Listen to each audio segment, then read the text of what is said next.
So here's back to our PowerPoint. The example is when the green R reagents, the red color is basically similar to carbon ion and nucleophile. It'll attack the electrophilic carbon, give you the tertiary alcohol in this case. Green R reagent can also react with a ester, also give you a alcohol. And this alcohol typically tertiary, and when you have a this reaction, as we go over the mechanism, have two steps. First step, form the ketone. Methyl group attach on the replace. It simply just replace methoxy group, give you ketone.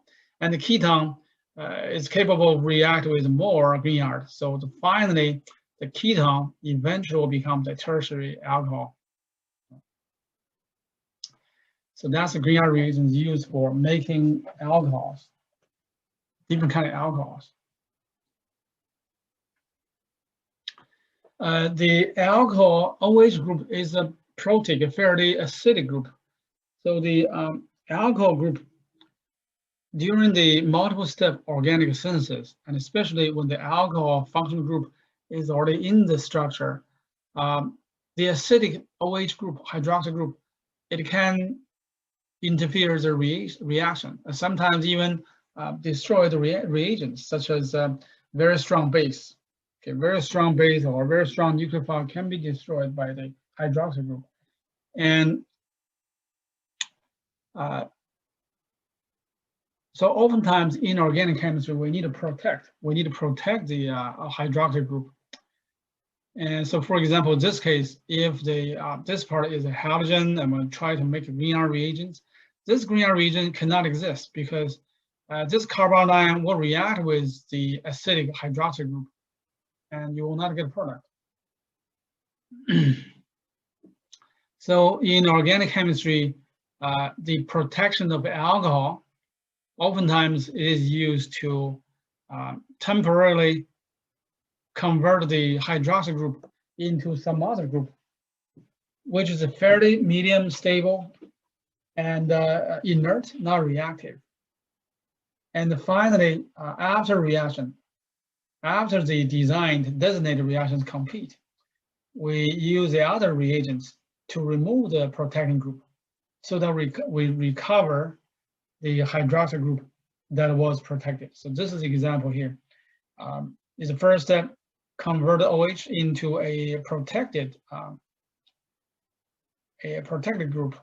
And then we, at this step, as usual, we perform the normal reactions with whatever reagents. And after reaction, we use another reagent to remove the protection and to recover. So this OH group, it is basically the same as this group. In the middle reaction, we use a reagent to protect it. And the protection is a very important tactics in organic synthesis, in organic chemistry. So in organic chemistry synthesis, one of the most commonly used protecting group for hydroxyl, it is TMS, trimethylsilyl. So it's basically, you have a 3-methyl group attached to the silicon. And this silicon, okay, this silicon should be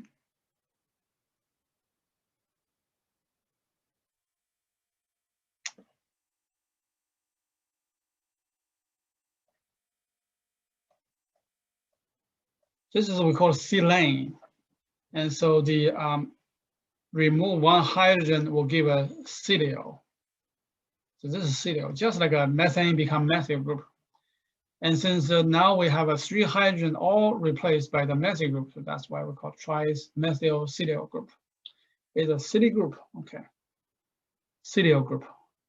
So when you have this reagent, this can protect the oxygen. So momentarily it forms a ether. This is a alkyl group, although it's a halogenated alkyl group, and this itself is a silyl group. So it's one kind of ether. This compound is fairly easy to form and easy to deprotect. And so how to attach the trimethylcetyl or TMS group to the to protect the hydroxyl group, it is we use, it is in effect a SN2 reaction. It's SN2 reaction. The first step is this, and then use a base, use a amine as a base to deprotonate the proton for the reaction intermediate, and finally give us a ether, a cetyl ether.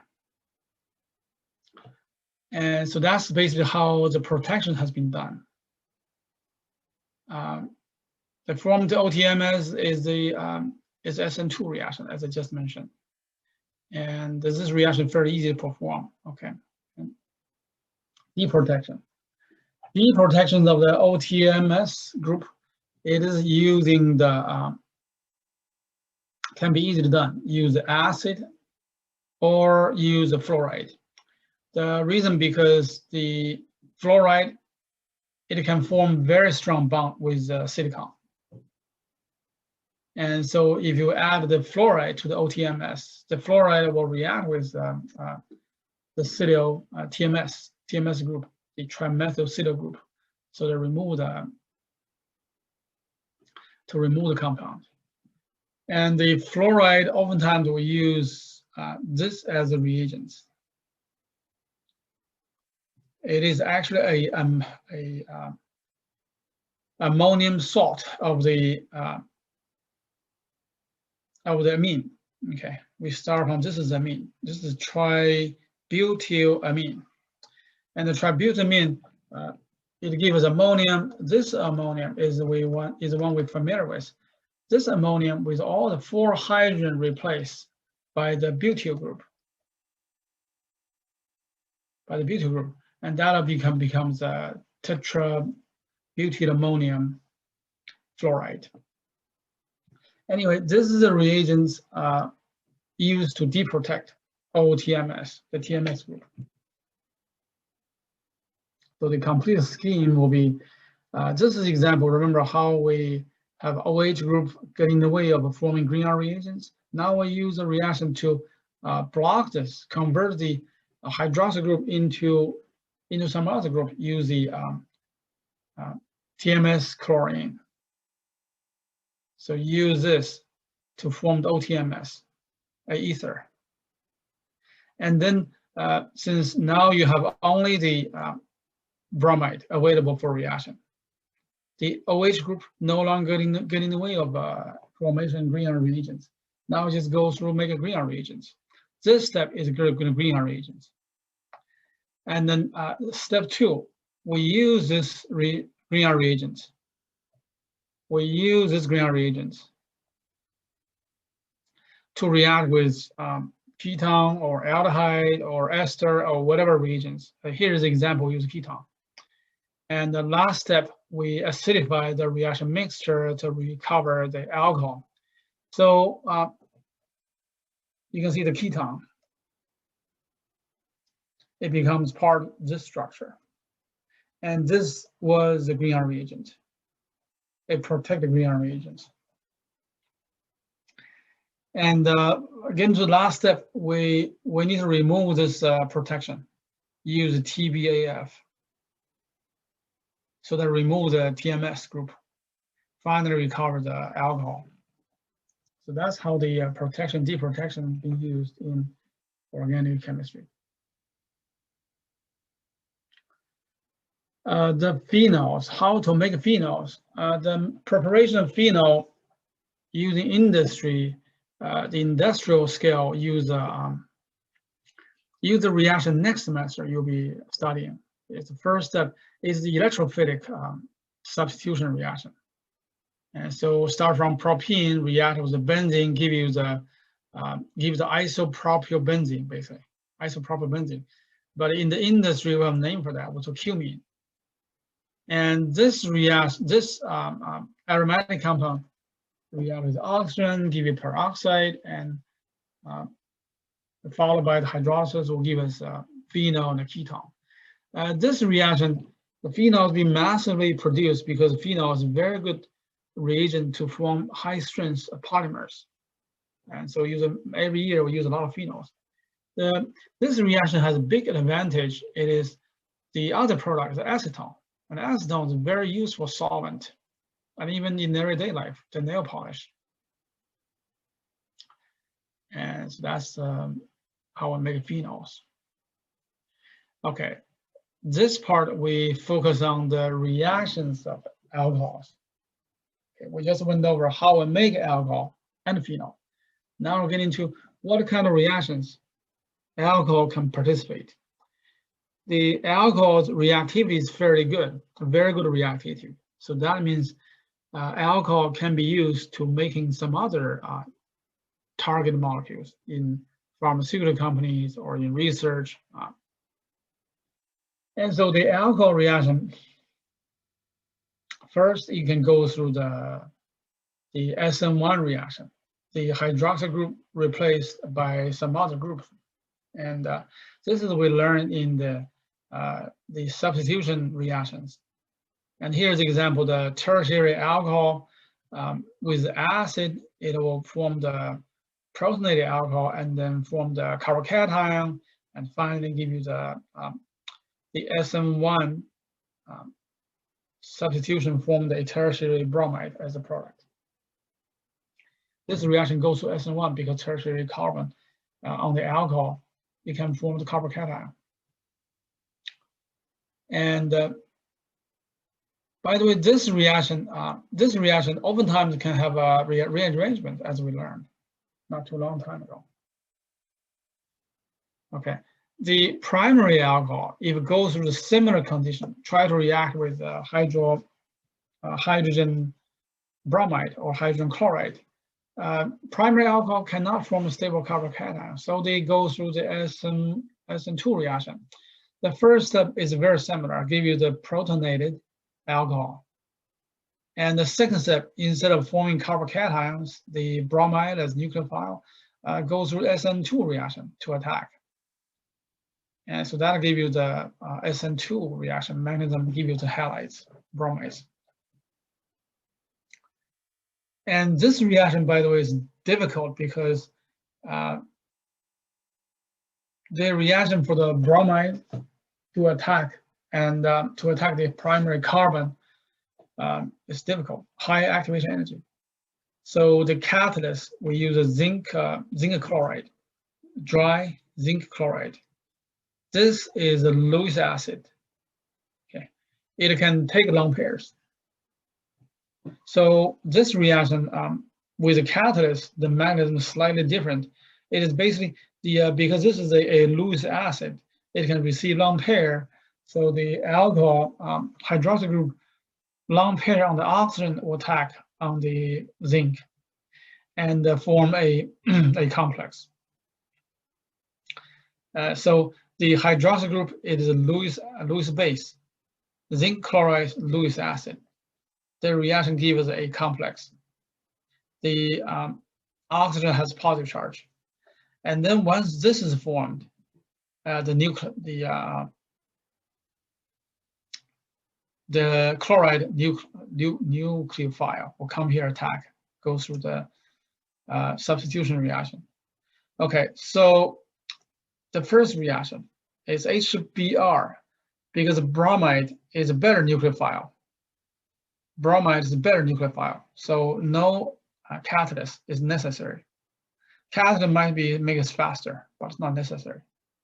But with HCl, the chloride is a weaker nucleophile, so the reaction need a zinc chloride, the Lewis acid, as a catalyst.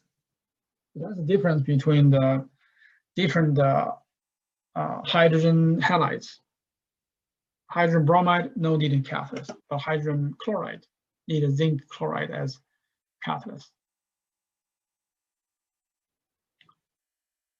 And so this is the so if you combine this, combine those steps. This is about showing a little practice, integrate some stereochemistry in the reactions. This is talking about a secondary alcohol. Secondary alcohol, as we learned before, the reaction mechanism, it is in between the tertiary and primary. And the secondary alcohol, just by itself, leaving group is difficult.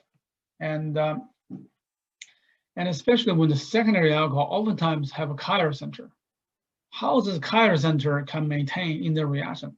As we learned in the SN1 reaction, the chiral center, if involved in the SN1 reaction, it will become racemic, give you both product, because it goes through the trigonoplanar carbocation. The secondary alcohol have a chiral center. If you want to maintain the chiral center, we use the protection. So we can use OTS. OTS actually different group. Let me see if I have.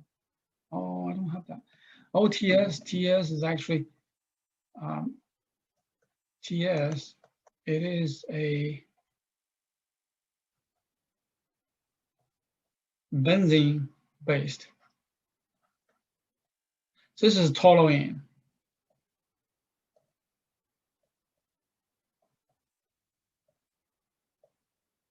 So OTS, TsCl is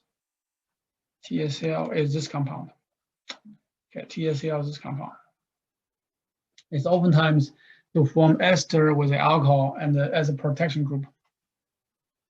And so this group, similar to the TMS, but it's different way to deprotect. So when you have a TsCl with pyridine together, the alcohol as a nucleophile will react to TsCl. The reaction, it goes to attack the sulfur. And this chloride is a leaving group.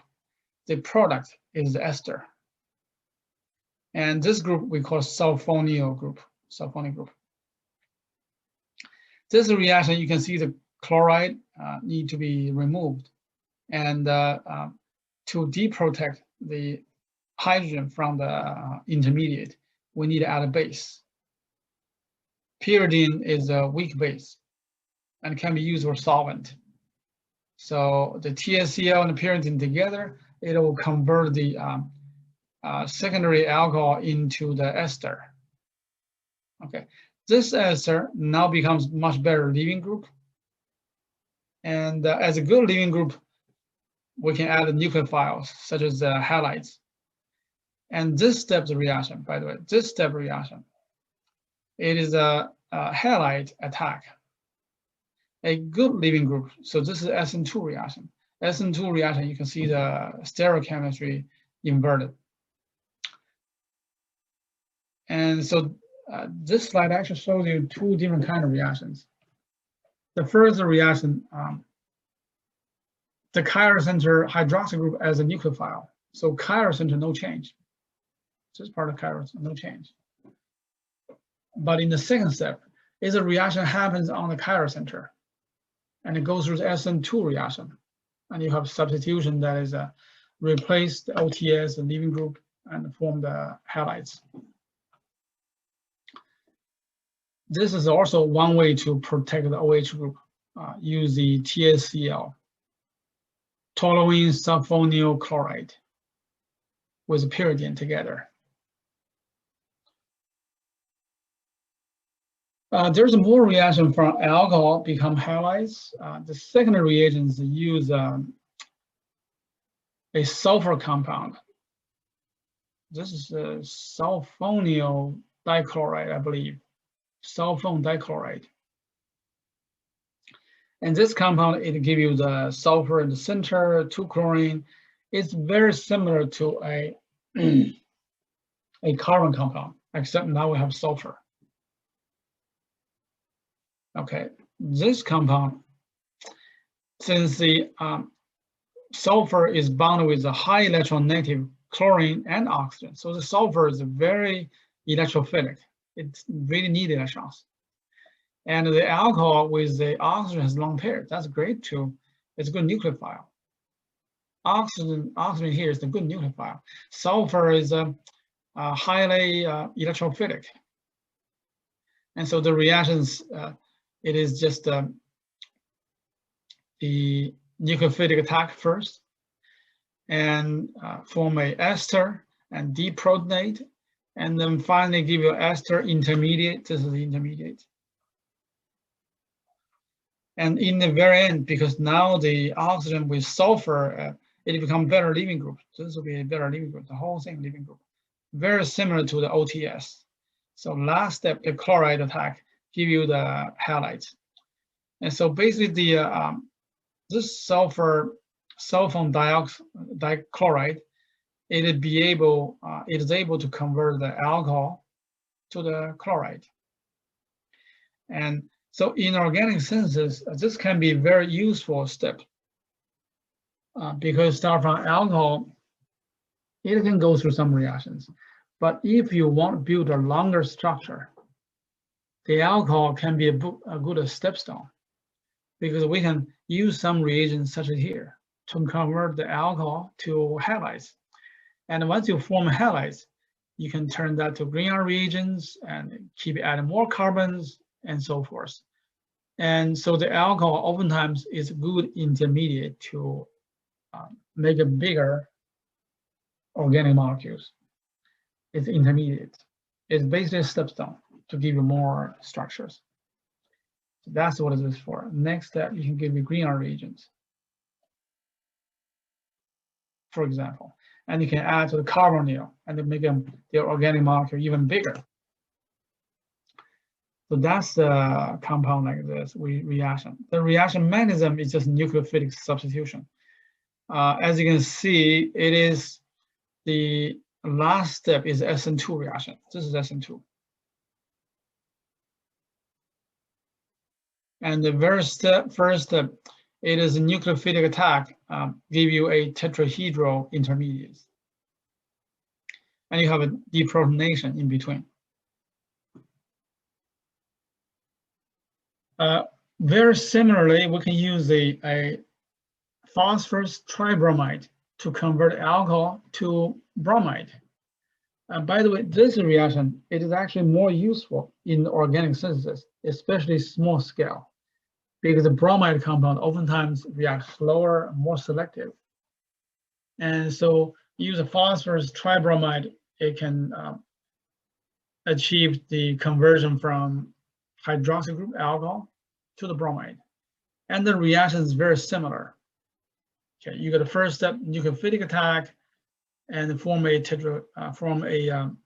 reaction intermediates. Reaction intermediates. There should be one long pair on the phosphorus. Okay, and the second step reaction is just bromide attack, and this entire piece as a leaving group will give us the bromide. And as a matter of fact, bromide, alkyl bromide, is much more often used for Grignard reagents than chloride, because chloride, once you form the alkyl chloride, is much less reactive. It can be very messy. But with the bromide, it's much better if it's a Grignard reagents. So that's use phosphorus tribromide, give you the final product.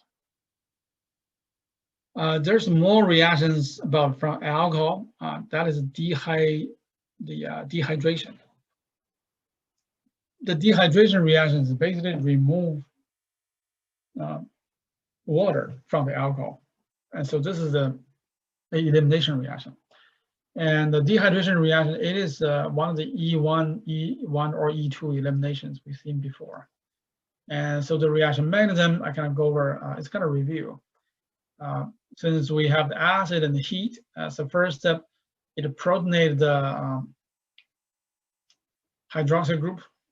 And since this tertiary alcohol, the protonated alcohol, after losing the water, dehydrate, losing the leaving group, give a fairly stable carbocation. And this carbocation, next step, it loses the proton to the base, which is the water in this case, and gives the alkene. And so the dehydration of alcohols give you alkene. The reactivities. This is we studied before. How the alcohol lose leaving group. There can be the TsCl or Hoffman. With the alcohol, tertiary alcohol, when you have more than one possibility give you product, the final product, it is thermodynamically more stable, or the alkene has more substituents, such as here. This alkene has 3 alkyl group attached. The other product is lose this hydrogen, which will give you this. This is minor product, and we call it the Hoffman product. The major product is the TsCl product. That we should know, because in the synthesis, oftentimes you are required to produce what major product. So the simple dehydration of alcohol should stay with TsCl product. The alkene does the most substituted with alkyl group. We can have the other way to remove the OH group, but this have 2 steps. The other way is that we convert the hydroxy group, toluene sulfonyl chloride, the TsCl. We just seen that in a couple slides ago. We go over this reaction because it can be used as protection or convert the OH into better leaving group. Anyway, after the reaction, the SN2 reaction will give us OTS, and OTS is better leaving group. So OTS can be either good for substitution or elimination as well. So in this case, once you form the OH group becomes a good leaving group, we use a strong base. Notice here we use a basic condition. The previous slides, dehydration of tertiary alcohol, we use the acidic conditions. And the reaction mechanism very different. This reaction will not go through the carbocation, so there's no rearrangement. So this reaction, because a good leaving group, and this is tertiary alcohol, tertiary carbon, with a strong base, it will not go through the E1 reaction or SN1 reaction, if you remember. Good leaving group with tertiary carbon tend to give you the TsCl elimination alkene. So here, basically we have 9 hydrogens here. Each carbon has 3 hydrogens, so 9 hydrogens. 1 of the hydrogens will be taken away, and OTS is a leaving group. Okay, the base here is a SOCl ion. It forms bond with hydrogen, depronate hydrogen. So finally give us an alkene as product. Do not have rearrangement because it's a basic condition. Will not form carbocations. Instead have an elimination reaction. So that's kind of go back to the elimination substitution. With tertiary carbon in possible substitution or elimination, when they use a strong base, it would give you the elimination and no substitution, no SN1 or E1. It was an E2 reaction. Okay, the last part is the oxidation of reactions to alcohol. This is actually very popular, very important reactions. So as we just finished the discussion, the alcohol can be converted into alkyl halides. And the alkyl halides can be converted into green R reagents and adding more carbon to the structure. So that's great. That's one way to increase carbon using alcohol as a reaction intermediate. The other way, it is different. It is through the oxidation of alcohols. And of course, the alcohols, it has to be the primary or secondary. It cannot be the tertiary. Only the alcohol with the alpha hydrogen. Okay. This is the OH group. This position will be the alpha group. This is the beta position. When the alpha carbon has hydrogen, then the reaction takes place, both hydrogen being removed by an oxidizing agent. And the 2 hydrogen removed will give us a ketone or aldehyde, depends on what kind of alcohol. And so that's how the oxidation can give us a ketone. And by the way,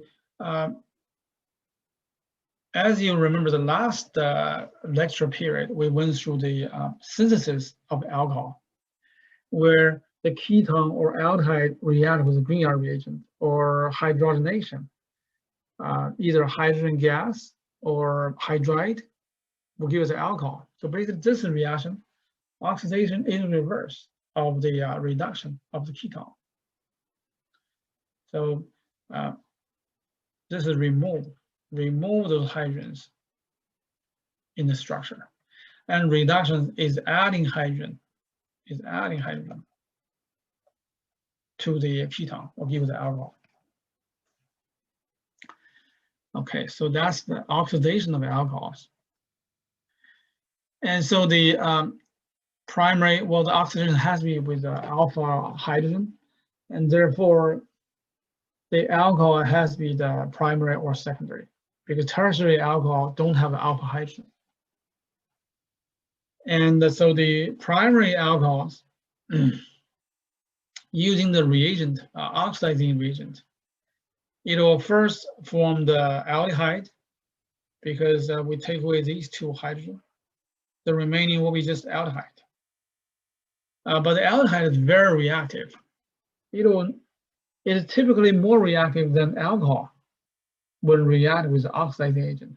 So the aldehyde will not be the final product when you're adding the oxidizing agent. It will become finally carboxylic acid. So the aldehyde can be oxidized into carboxylic acid. Even though in synthesis, this is kind of waste. It's not good for synthesis, because carboxylic acid is very stable. It's very difficult to make it more react and adding more structures.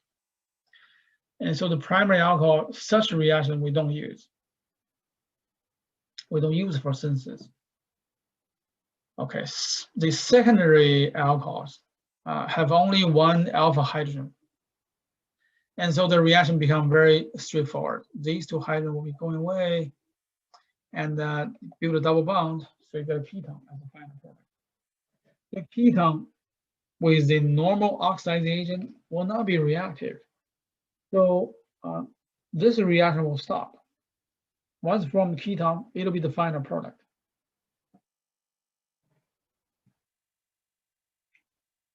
And so it depends on what kind of reagents. The easiest to prepare, the easiest reagents will be the chromic acid. And so chromic acid, like I said, the tertiary alcohol will not react. Okay, the chromic acid, it is most common oxidizing agent. It's very strong. And to make the chromic acid, by the way, we in the lab, we do not isolate the we rarely isolate the pure chromic acid for synthesis. So normally we just make this chromic acid, use the reagents that is already very stable and very cheap to work with. And so the reagent we use, it is the, we either use a chromium trioxide. This is highly, fairly unstable, and of course carcinogenic. And when you have this in acetone, which is polar solvent, it'll give you the chromic acid. When there's a tiny amount of acid, tiny amount of water in the system, it'll give you the chromic acid. The more common way it is use a very stable salt, sodium dichromate, react with very strong acid, sulfuric acid, very strong and concentrated. It will produce chromic acid. So 2 ways. This is actually more common. You will see this is more common. You have the sodium dichromate react with sulfuric acid. These two together, it is conditioned to oxidize the alcohol to ketone or carboxylic acid. The reaction mechanism, we just go through very quick. Again, the hydroxyl group is a good nucleophile, and the chromium here, chromium being a metal bind with so many highly electron negative oxygens, so the chromium is highly electrophilic. They're really desperate for electrons. So that's the nucleophilic attack.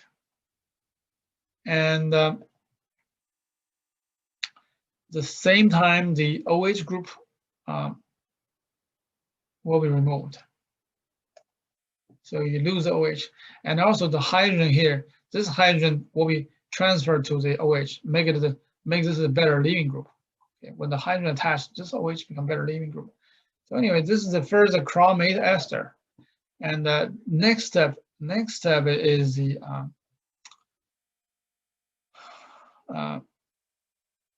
water as a weak base. It takes away the hydrogen. So the oxidation step, it seems it happens on this stage, on step 2, because the water takes away the hydrogen. And it is SN2 reactions. The final product, it is formed a ketone. And the bichromate ion as the leaving group. And hydronium also as a leaving group. Hydronium comes from here. Just keep your hydronium. So anyway, the reaction gives us a ketone. That's actually what we need to memorize. A reaction mechanism is not required for this class.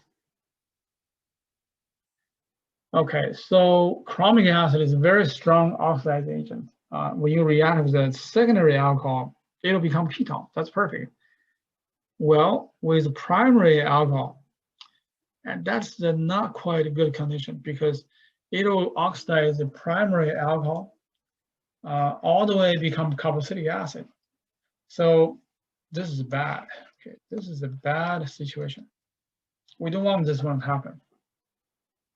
So how to make the alcohol becomes only the adding only remove only 2 hydrogen, give us aldehyde. How to produce the aldehyde? By the way, aldehyde is also very useful for organic synthesis. Aldehyde can react with Grignard reagents, introduce more carbons through the Grignard reagents, and become bigger molecules. So to make aldehyde from the primary alcohol, we use a different oxidizing agent, which is PCC, pyridinium chlorochromate, PCC. And so this is the reagent looks like. It is basically the common solvent weak base pyridine react with a chromic chromium trioxide or chromium 6 oxide, and with the hydrochloric acid. So these two, the chromium trioxide is a very strong oxidizing agent and the strong Lewis acid, and this one is Lewis base. So the reaction gives us a complex. This reagent is the medium oxidizing power, so it will not oxidize aldehyde to carboxylic acid. And so this reaction, typically we write down the PCC in a polar solvent, polar aprotic, the methylene dichloride or dichloromethane. It has two names, methylene dichloride or dichloromethane. So this is solvent with PCC will convert the primary alcohol into the aldehyde. And once getting to the aldehyde, as we learned before, is a good stepstone to react with the Grignard reagents, introduce more carbon through the Grignard reagents, and build our final target molecule. And so that's the PCC. The PCC can also oxidize secondary alcohol. But normally we don't use it such a way because the PCC is a relatively more work to make, and so it's a little more expensive. because it requires more work and more reagents as well. Use the pyridine. And so this reaction we typically do not use for secondary alcohol. Although the PCC, it does oxidize the secondary alcohol into ketone. That's no difference. That'd be same as this. When you use on the secondary alcohol, PCC give you same results as the cheap chromic acid. Okay.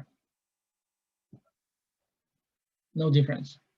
But typically we don't use. This is such a waste.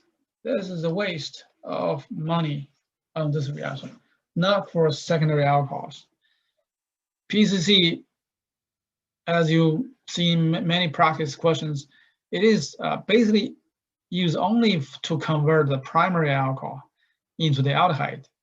And so you can have more Grignard reagents to get to final, the target molecule. Okay, so that's the PCC reaction, very useful.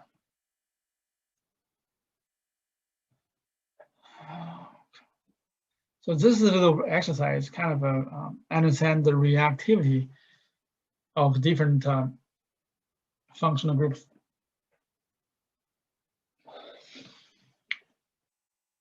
And you can see this is a molecule have a OH group, so that's an alcohol, another OH group, and you have an aldehyde. And then we have a reagent that is excessive, so you have a large amount of chromic acid.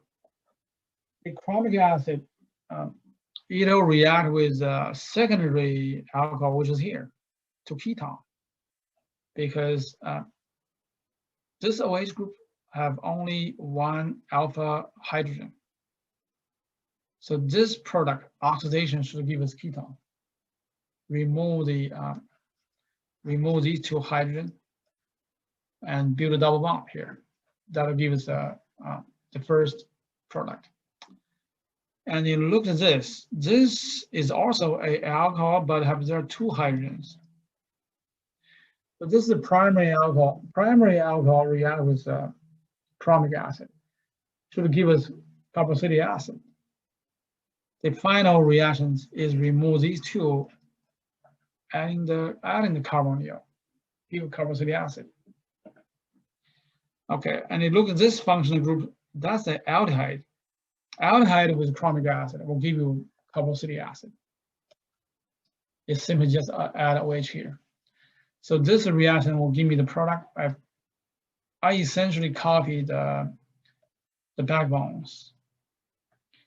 And this secondary alcohol, even though it's chiral, unfortunately, after reaction, it becomes trigonoplanar carbonyl, a ketone. And so that's the secondary alcohol, what happened with chromic acid.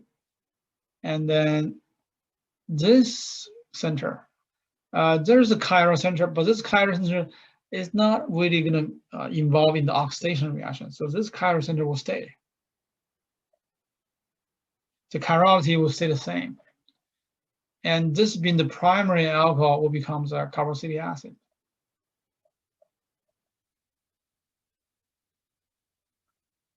And finally, this aldehyde, it should become carboxylic acid.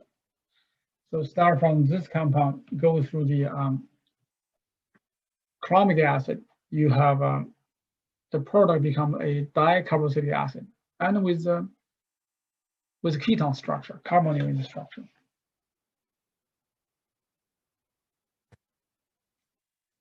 The aldehyde can also go through the in biological system.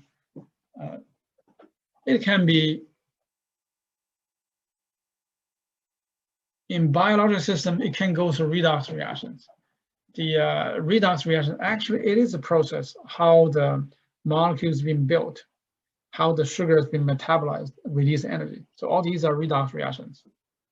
It gives us energy and produces more molecules. And also the energy through the metabolism, it is the power to let the enzymes in living organism to make new molecules or reproduce. All these are. So biological redox reactions use some NADH. This is a much bigger molecule. And in this structure, the reactive center, it is here. That's the reactive center. Because this double bond, this hydrogen can be released, so act like a reducing agent. After losing the hydrogen, the hydride, the remaining cation, it can take it can be the oxidizing agent. So in biological systems, this is how it works. This NADH can reduce the ketone and give us alcohol. And once you form the carbocation, the NADH lose the hydride, become NADH positive charge. NAD positive is oxidizing agent. It can take away the hydrogen and form back the ketone. Yeah, this process is a major process to change the molecules in the metabolism or reproduction. It provides energy. It provides energy for all the process in the system. Oxidation of phenols. The phenol in our chapter is much less discussed, and because phenol reactions are kind of messy and not quite following the same pattern as we see here. The alcohol with the alpha hydrogen can be oxidized into ketone or carboxylic acid or aldehyde, depends on the reagents. The phenol, just with the alpha carbon, and alpha carbon does not have the hydrogen. So the oxidation reactions, it goes through a completely different mechanism. So the oxidations, it formed the benzoquinol. This is benzoquinol, a dicarbonyl compound. So basically the reaction, it is losing this hydrogen and also lose this hydrogen, and you attach the oxygen here. So that's the reaction from the benzoquinol. The benzoquinol can go through some reaction, can become hydroquinol, which is a kind of a diphenol. Phenols have two hydroxy groups. By the way, this is actually not a biphenol. It is a diphenol. Biphenol is a different compound. Anyway, that's the oxidation reaction of the quinones. And quinone, one derivative of quinones, the ubiquinones. This is actually the can catalyze the conversion of oxygen into water. In the cellular respiration, it is basically how the oxygen and these two, this and oxygen together, it can release energy. And so it is using the metabolism. So this is how the ubiquinones been work together with NADH. We just kind of see how the reaction looks like, but we will not be using this in organic chemistry. This is getting to the territory of biochemistry. And so you can see the ubiquinones with 2-carbonyl is oxidizing agent, a very mild oxidizing agent. So it'll oxidize NADH becomes ubiquinol, yeah, dihydroxy group. And as a cycle, next step, this can react with the oxygen, which is through the respiration, through the breathing of the cells. And the oxygen oxidizes this compound, will give energy.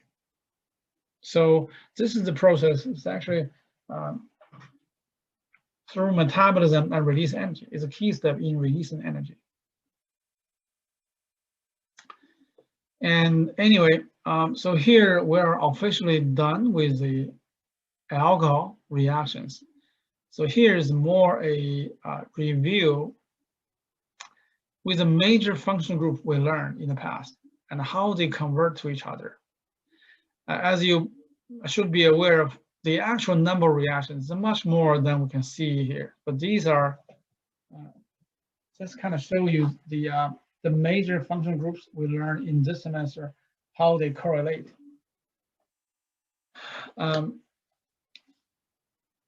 The alkane, it is supposed to be the least useful. So to make the alkene useful, we need to convert to the halides. Use halogenation reaction, use light. This is a free radical reaction. And this reaction has a very unique selectivity that we should be aware of. And the halide is not a final goal. Halide, it can be used for green R reagents or through the elimination, give the alkene. Once it becomes alkene, this becomes much more versatile. It can be used for many, many other reactions. Alkene can become alkyne. And alkyne can be used for increasing more carbons. Use the more acidic alkyne hydrogen from the anion as a nucleophile to build more carbons.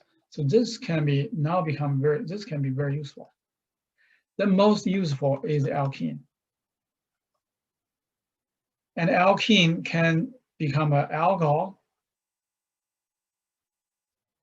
And then we'll learn a couple of reactions. It is basically the hydration reaction becomes an alcohol. So alkene can become alkyne through the reactions. These are the three steps from alkene become alkyne. First, we do the bromination. Bromination will give you a dibromide. This dibromide, when you go through double elimination, okay, first elimination formed a bromoalkene, and then finally bromoalkene also goes through another elimination, eventually give us the alkyne. Alkyne can be used for synthesis because it can form the especially terminal alkyne. This can be a good nucleophile to attack carbonyl or the halide through the SN2 reaction, give you bigger organic molecules. This is actually very, very useful. Okay, as you go through the alkyne homework, you see there are many examples. We use a terminal alkyne as a nucleophile and increase the number of carbon in the structure. And so that's basically how the reaction goes. The alkyne, of course, can become alkene. And then we have two catalysts. By the way, these two catalysts will give you different stereochemistry. The hydrogen with the less catalytic catalyst, which is Lindlar's, basically poisoned catalyst, it can stop as alkene. Otherwise, okay, if you use a normal, it'll give you the alkane as final structure. Anyway, that's the Lindlar's catalyst give you syn addition, so that we should be aware of. With the sodium metal in ammonia, this gives you anti-hydrogenation. The two hydrogen add on the opposite side of the triple bond. So these two will give a different stereochemistry. That is what we should be aware of. And then once getting to the alcohol, we can start from the alkene, or we can start from halides. Both. Halide goes through the SN reaction, nucleophilic substitution reaction, or alkene goes through the hydration reaction. And we have three different hydration reagents. If you remember, hydroboration, the oxidation, and the mercuration reaction, and then the acid. There are three ways. There are three ways to convert alkene to alcohol.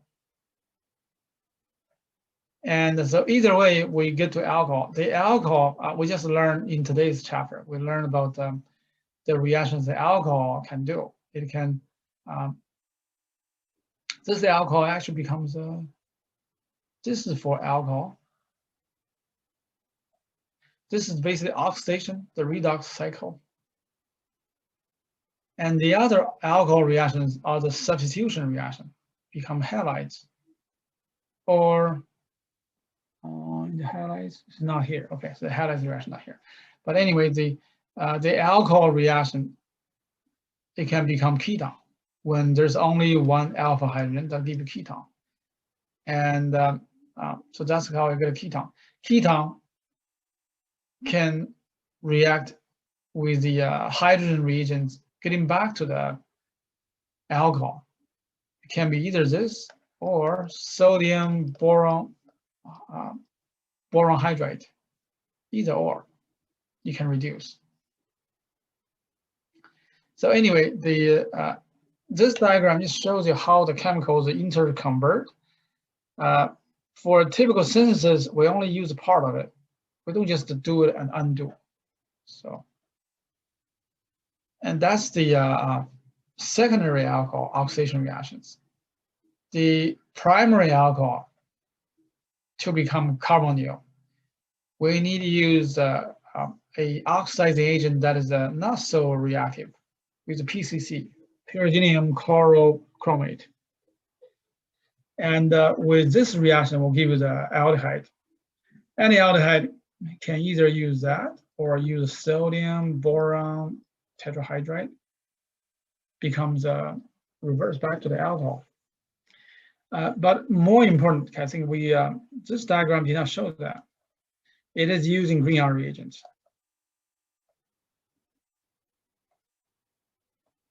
And likewise, this also goes through the green R reagents. And this is another way to give you a bigger alcohol. Green R reagents, this is very useful.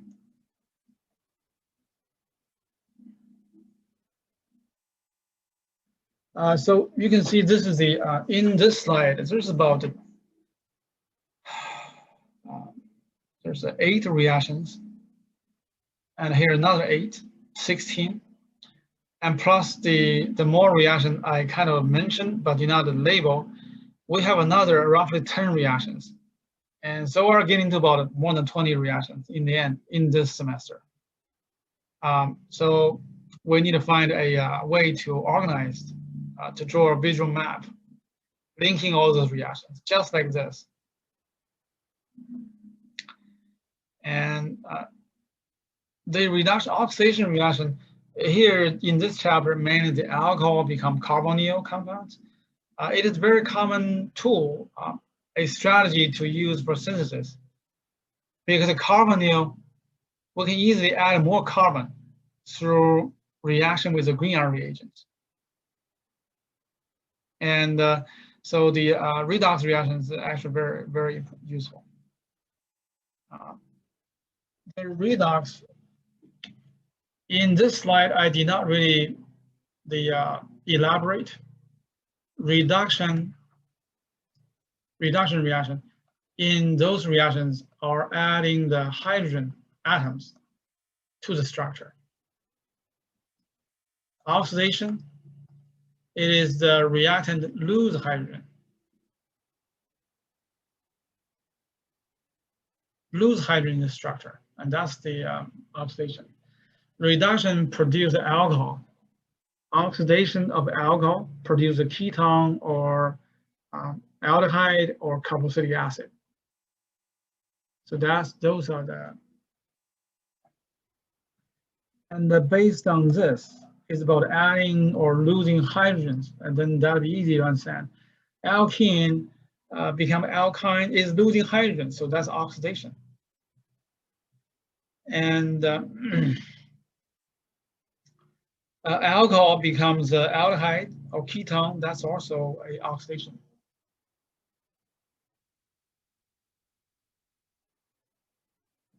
And then the alkyl halides becomes alkane becomes alkane.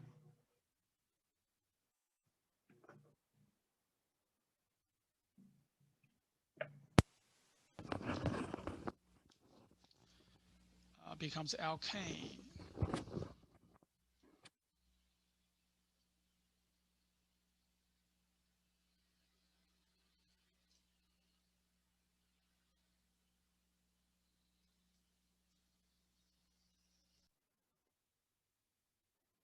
Oh, never mind. I don't know why it's working. Okay, so the alkyl halides to become alkane, it need to react with 2 hydrogen, and then so that way 1 hydrogen replaces the halogen, and the halogen will have to combine with the other hydrogen. So that's why the alkyl halide become alkane is a reduction. But normally we don't use this reaction so much. Oh, the green R reagents, it can be used to making the alkane, but this is such a waste. Okay, the green R reagent can become alkane is a very wasteful reaction because it simply can react with water. And the reaction with water is the carbon ion combined with the hydrogen. And the OH combined with magnesium and chloride. So the product becomes this. This reaction is such a waste because the green reagent might as well react with carbonyl, gain more carbon, become bigger molecules. Now instead, it is basically ruined by the moisture and gives us the alkane, which is useless in the organic species. So that's about alkene reactions. Synthesis strategies. This is so far all the reactions we learned, almost all the reactions, I believe. And if you do the head count, how many reactions? There's a lot of reactions. This is so let's kind of categorize, quick go over since we have a little time on this. Okay. I go over those reactions and bring up the stereochemistry if I can still remember those. As we learn in our class, we start with alkanes. And in the alkanes, we discuss the stereochemistry, the gauge, scene, cyclohexane, all this fun stuff. The alkanes, by the way, is not very useful in organic synthesis. So to make the alkane useful, need to go through the free radical reaction, bromination. Bromination, it forms the halides, and the halides has the selectivity goes with such. And also allylic and benzylic is more reactive because resonance stabilize free radicals. So anyway, we become halides. And when we become halides, you can see the halides can go this way, give you alkene, or become alcohol, go the other way. So we have 2 reactions. You can see this is the halides. You have 2 reagents, the Zaitsev-Hoffman. That's where it shows up. And that's give you the alkene. And then the alkyl halides can go through the substitution, of course. Substitution gives you the alcohol. All right, so that's one way. And then start from alkene. The alkene, as we learned, can have many reactions because unsaturated. It can either adding become saturated, or mainly it goes to saturated, or they through some oxidation become alcohol. There are many reactions given. By the way, from alkene become alcohol, there are many reactions. It's more than just this, more than just one. There are many reactions give you alcohol, including diol, if you remember those, the osmium tetraoxide, or the manganese peroxide. And this is one way. Okay, if you remember the PCMBA, PMs, you know, It is basically give you the a diol through a peroxide intermediate. It's a peroxy metachlorobenzoic acid. So metachlorobenzoic acid. So PMCBA. Acid. Yeah. So you have two reagents to give you diol, and here is actually not mentioned. Such a reaction, by the way, we will not be using in our synthesis as much, especially forming diols with osmium or permanganate. We don't use it much. And so that's one of the alkene reactions related to alcohol. And you can see there are 3 different ways to become alcohol, the single alcohol, plus 2 ways to give you diol. And the alkene can, of course, become the alkyne, but this is not a one-step reaction. Okay, alkene become alkyne, it goes through the bromination and elimination, a double elimination, give you the alkynes. So this is the one way. And the alkynes can, of course, become the alkenes. There are 2 ways. There are 2 ways coming back, become alkenes. And then alcohol with alkene, it goes through elimination, of course, goes through elimination. This is the, in synthesis, we use this. It can be as simple as just concentrated acid and heat. It's just dehydration. It can be the more fancy, use TsCl, like today we covered in our lecture, to become more better leaving group and then go through the SN2 elimination. And alkene can also become the halides, of course. There are 2 ways. This give you Markovnikov, and this give you anti-Markovnikov. 2 ways. So it depends on what kind of product you want when you pick the reagents. All right. So and then today we learn about alcohol and ketones. The alcohol become ketone, well, 2 ways. You can see there are 2 ways here. One is here, one here, 2 ways. Depends on primary or secondary. And the ketone can be reversed back to alcohol to make alcohol. And there are 2 ways. This is stronger. You remember, this is stronger way to get that. There's the one way is not mentioned, that is using the hydrogen gas and platinum. This is in the larger scale in the industry can be useful, but not for the lab, because we have to deal with a high pressure hydrogen gas, very dangerous. So that's already three ways to become alcohol. Okay, and then finally alkynes and ketone. This is actually the classic reaction for alkyne, because the alkyne triple bond, it can add water. After adding 1 water, it forms enol first. Is an enol intermediate. Intermediate typically put in bracket. And intermediate goes to tautomerization, give you the ketone or aldehyde. And to do that, there's 2 ways to do the hydration of alkyne. One is the mercury, use mercury. This can give you is a cheaper way to give you the aldehyde or ketone, or can be used the hydroboration. This is very similar to the alkene become alcohol. Hydroboration and oxidation, similar. And that will also give you the aldehyde. So we've gone through many reactions, and this kind of just shows you the in our class we have 1 more chapters.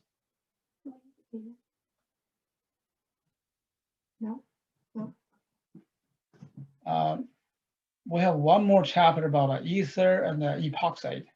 There's a few more reactions in that chapter, but the main reactions are here. And so if you do the math, that'll give you easily about 20 reactions.